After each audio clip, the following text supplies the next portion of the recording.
Are you tired of playing these so-called free-to-play games, but in actual reality, in order to even play or be relevant in the game, you have to throw your entire wallet at the company?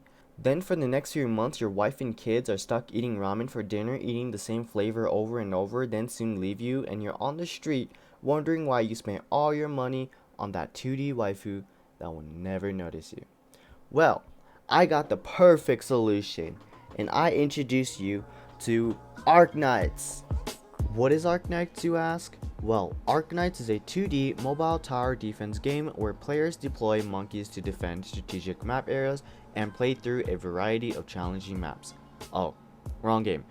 Arknights is a 2D mobile tower defense game where players deploy operators to defend strategic map areas and play through a variety of challenging maps. Not these kind of maps, these kind of maps. If you're wondering, this game will have the waifus you love? Oh yeah, I can assure you it does.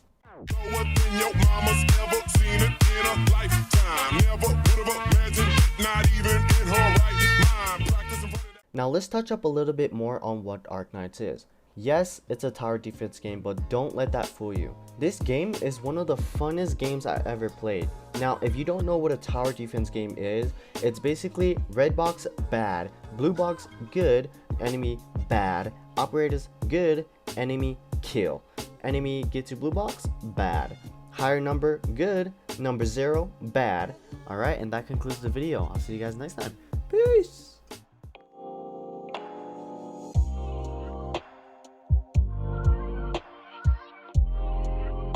I'm just joking, but in all seriousness, this game is a lot more complex than just that. There are different types of enemies that you would have to use different operators for. For example, this dude is weak against arch damage, while this dude is not.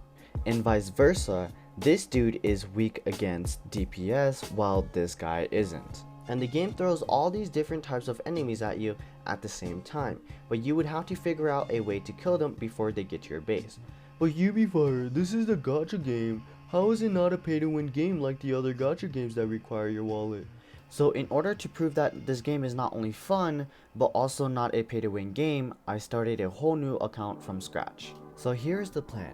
As of July 5th, 2020, I will start a brand new account and play to see how far I can get within a month's time as a free-to-play player. Now the first thing that caught my eye when I created my account was definitely the Recruit. Now what Recruit is a feature that the game has that allows you to pull random operators within certain tags. What does that mean exactly? This means that you can pull from the lowest rarity operators to the highest of them all. This feature already is such a huge free-to-play factor, and let me tell you why. This website called A-Ship, you can also find the link down below, can tell you what you can possibly get from choosing certain tags. As an experienced player, I chose the tags that will get me decent operators that can help me get through the content.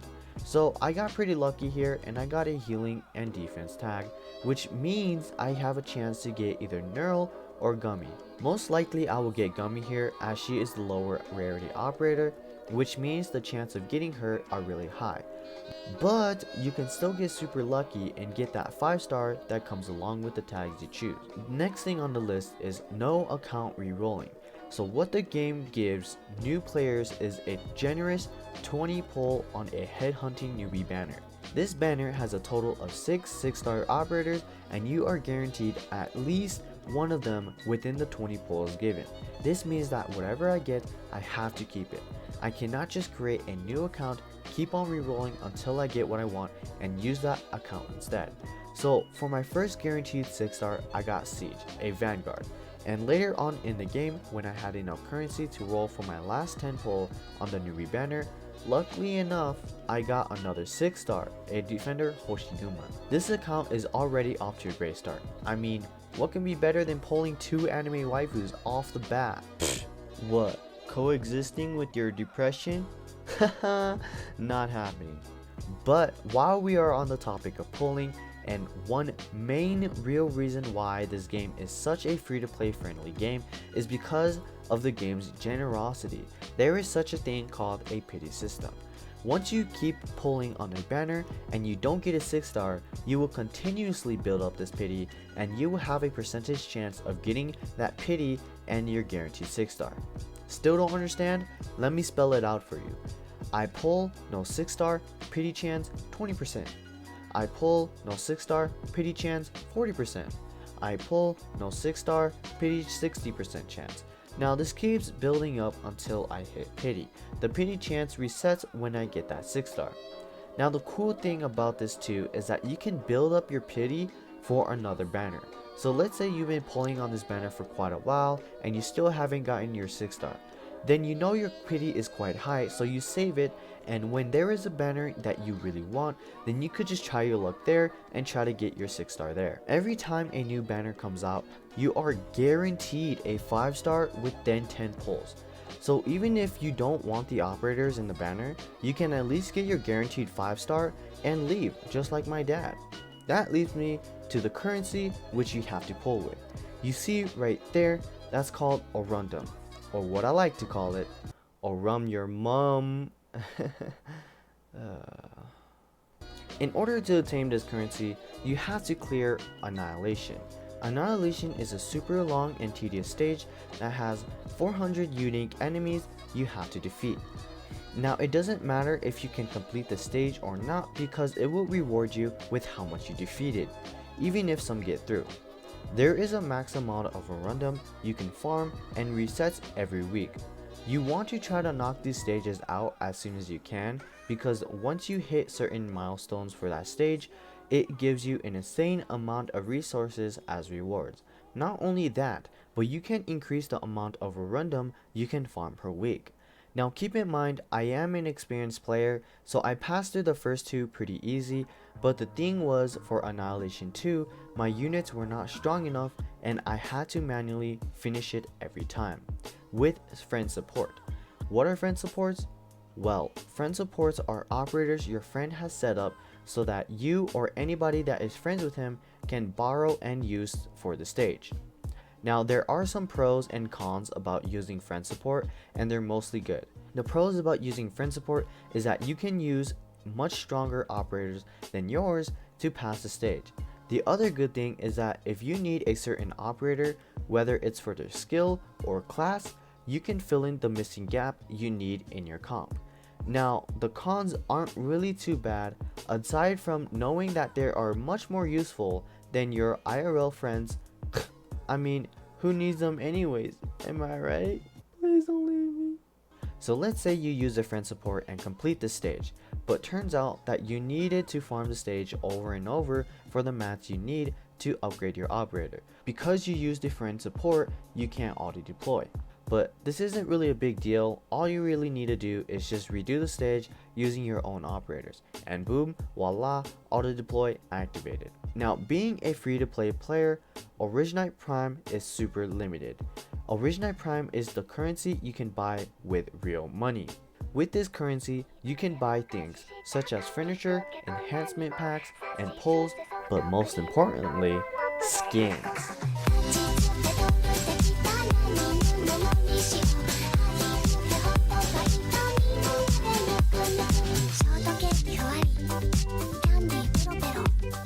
Now skins obviously is just a cultural thing. Do you need it to improve gameplay? No. What you really want to spend it on is enhancement packs. These are basically free resources to use on your operators and get them as your account levels up. The reason why these are so limited is because every stage you 3-star, you get one Originite Prime, plus the challenge mode of the stage. That's it. So when you complete a whole chapter and the challenge mode stages, you cannot farm any more Originite Prime for that chapter. And since we are on the topic of money, let's talk about what you can buy from the store that my dad never left from. Now he must have been caught up by this $1 starter pack right here, because damn, I wouldn't blame him. It's a pretty good deal. You get Gummy as well as a free pull and some LMD and some drill battle records to go along with that for $1. It's $20, ready to use at any time, and you get 2 10 pull, adding up to a total of 20 pulls. Now comes for the bread and butter. For a mere $5 a month, you can get 200 Orundum as well as an emergency sanity potion every day for 30 days, and an immediate 6 Originite Prime. If you're planning to spend money on this game, I highly recommend getting the monthly card as well as the starter pack. There is no such thing as a subscription plan, so once you buy the monthly card and after 30 days, it won't charge you unless you buy another one. The rest of the packs are really not worth mentioning because they are just for people who like to whale and have nothing to spend their money on except for PNG personalities. Now that I got you sold on playing the game, let's talk about the gameplay. This is not your average, brain dead, plop down a unit and watch them popping balloon for hours. This takes some serious brain power. Unless you have an E2 level 90 M3 max units, then this game can be a little frustrating. When I started this game, I was not expecting it to be this hard. This game does not handhold you longer than when my dad left me. Okay, enough with the dad jokes, but I'm serious. It really doesn't handhold you for long. In the beginning, it can be a little rough if you don't know what you're doing, and don't get discouraged if you can't 3-star a stage because it's not the end of the world. Even I, as an experienced player, had to leave some stages as a 2-star because my units weren't strong enough. You can always go back and 3-star the stages when your units are far more stronger. Things do get a lot more easier and a lot more fun when you start understanding the mechanics of the game and when you start completing stages left and right. The satisfaction from this game is so satisfying when you are stuck on a stage for a long time and you finally complete it using your big brain strats, just to find out that there is a bigger brain person than you and completed it with just 3 and 4-star operators. Now, my goal of the game within a month was to at least finish chapter 5 and to upgrade my base to level 5. Whether you are a free-to-play player or a whale, you need to focus on your base as your top priority. This is your main source of income. How can you attract those 2D waifus with your rundown home and your empty pockets? I mean, I spent 200 bucks on getting Shen, but that was because my base was trash. Ever since upgrading it to the max, babes have been coming home left and right without a hitch. So upgrade your base. After a week in, I knew that not having any E2 operators later on was going to be a problem, so I quickly grinded for the mats for an E2 gummy.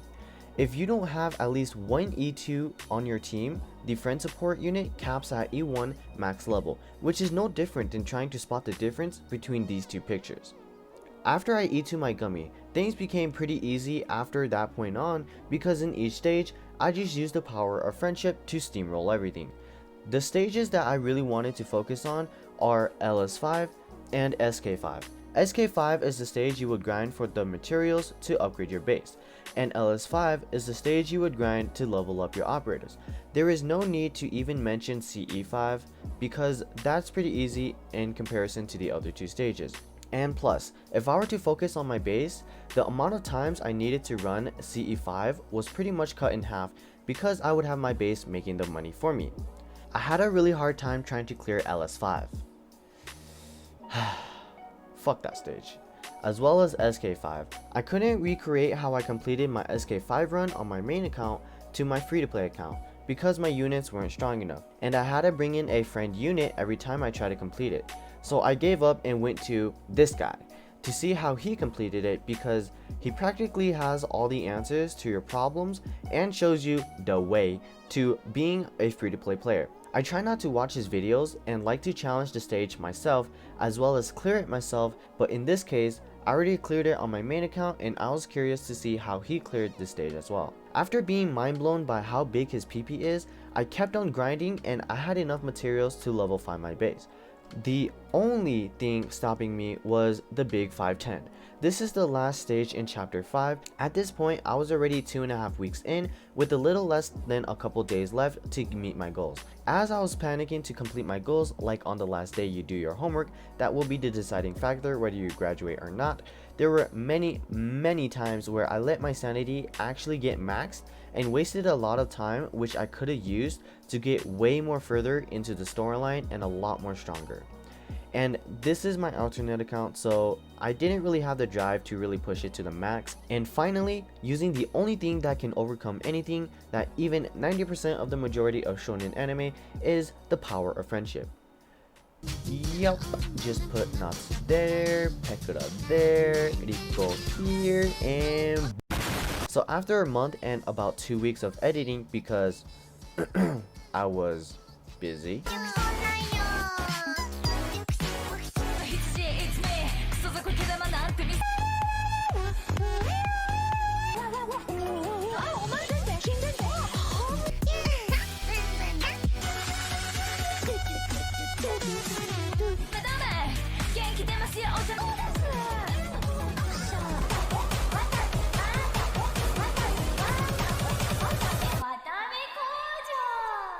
I cleared chapter 5 and maxed out most of my base, as well as completed the main grinding stages and got to 375 kills on Annihilation 3.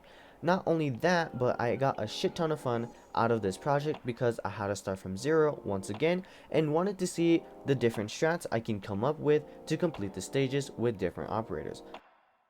Well, that's about it, guys. There is a lot of things that I still could have covered, but otherwise this would have became an hour-long National Geographic Discovery Channel of a buffoon trying to explain how anime titty physics works.